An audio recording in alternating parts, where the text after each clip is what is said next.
Hello scientists, this is your video for Module 41. Today we're going to explore the entire history of Earth.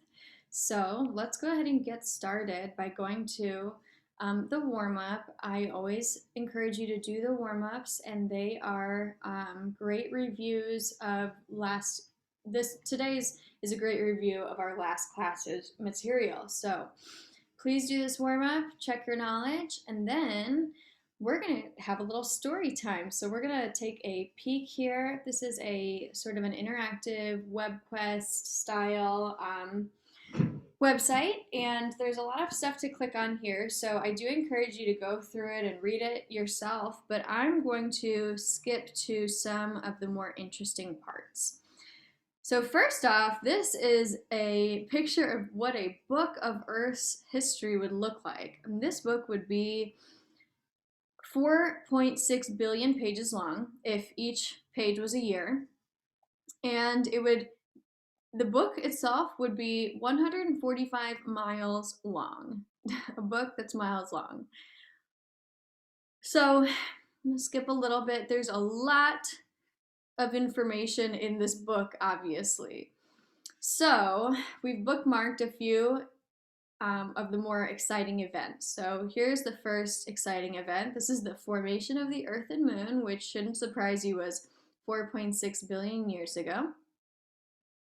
Second here, we have the earliest life. So we have fossils from 3.9 billion years ago of tiny, simple life forms similar to bacteria. Then we're going to skip all the way to the last chapter. So here we are in the last chapter of Earth's book. This page right here marks the start of early land plants. This is 420 million years ago. That means before that time and all of those other pages of Earth's book, there were no plants on land. Next up, we have the largest mass extinction. So something 248 million years ago wiped out almost all the species of living things on Earth. Next up, we have another extinction. So 65 million years ago, that's when the famous dinosaur extinction occurred. You might have heard about it. It involved an asteroid. And then this last bookmark is Lucy. Lucy is the name that we gave to a fossil that was an early hominid, which is an ancestor of humans. So Lucy wasn't a human, she wasn't a monkey, but she lived 4 million years ago and is a clue to human evolution. All right, so what's next? Let's play with some putting events in order. So we talked in our last class about relative dating, and that is putting events in order in which they happened relative to one another, oldest to youngest. So if you're following along on the website, why don't you go ahead and pause the video and try and figure out which order these events happened in American history. Okay, did you get it right? All you had to do is click on them. This is the order. The first Olympics, then the Titanic sank, then sliced bread was invented, then the Slinky was invented, and then skateboards, and then the internet.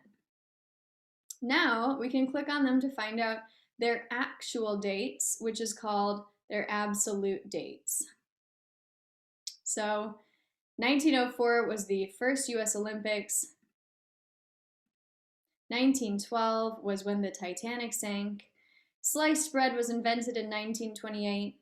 The Slinky was invented in 1943, skateboards in 1959, and the internet, believe it or not, 1973 was when it was first invented.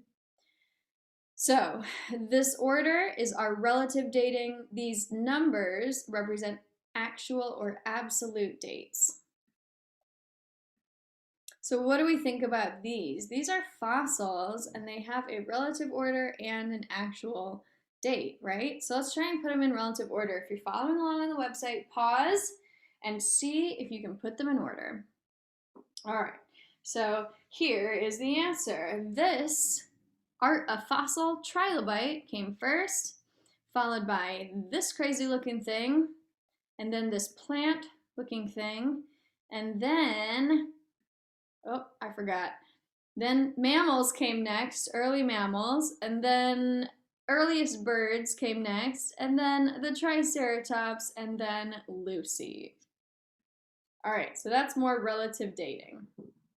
Now I'm going to skip ahead. This one's really interesting to look at, but I'm not going to show it all in this video, but clicking on some of these fossils, these are, oh, skipped over it. Clicking on some of those fossils gives you some really interesting information about some common early things on Earth. Oh, I skipped over it. Well, that's in part 7. All right. There you go. So there are some weird facts in here and some pictures of actual fossils of these things. All right, step 8 is about radiometric dating. And remember, this tells us how old rocks actually are, and it involves chemistry. And so let's say we have this layer right here, and it's between two layers of volcanic ash that have chemicals that are radioactive, so we can figure out their ages. So if this one is 468 million years and this one is 470 million years, well, what's right in between them? Well, we're looking for something in the range of 468 to 470 million years. Okay, so I think I want to go to 9, and we're going to look at some parts of the geologic time scale. So here is a simple version of a geologic time scale. This is all of Earth's life. So if you click on these boxes, these are the eons. This one shows no evidence of life. In the first eon of Earth, there was no life. In the Archean eon, we have some evidence of very simple life. In the Proterozoic, there starts to be some evidence of more complex, but still weird, simple, kind of blob-like or shell-like life. Finally, in this green section, the Phanerozoic, that's where we still are today. This is where some recognizable life forms, animals and plants, begin to appear. Let's look at some eras. So in this eon, we have 3 distinct eras. The Paleozoic is a lot of underwater shell insects and clams and ferns and things like that. Simple animals and plants. In the Mesozoic, this is where we had plants on land, we had dinosaurs, and even the first birds began to appear. The Cenozoic, these animals might remind you of Ice Age animals, and that's correct. So there's a lot more mammals, and even flowering plants begin to appear. All right, so if you click on each of these, there's some very interesting descriptions of how living things changed in each of these periods in the Phanerozoic eon. And so you can see a pattern of the way life forms maybe became more complex. Animals changed. We had lots of big dinosaurs, some other types of dinosaurs, and here we end up looking at more mammals. So, life on Earth has changed a lot in history. So here's what you guys are going to do for today's activity, today's assignment. Click on Next. This is the section of the module called Create a Geologic Timeline. So this is an assignment that you're going to do where you put events, little event tags, in the right place on a big, long geologic timeline. Now, to start off, you're going to need to click this link and you make a copy of this slideshow. So this was the best way for me to allow you guys to work with this timeline.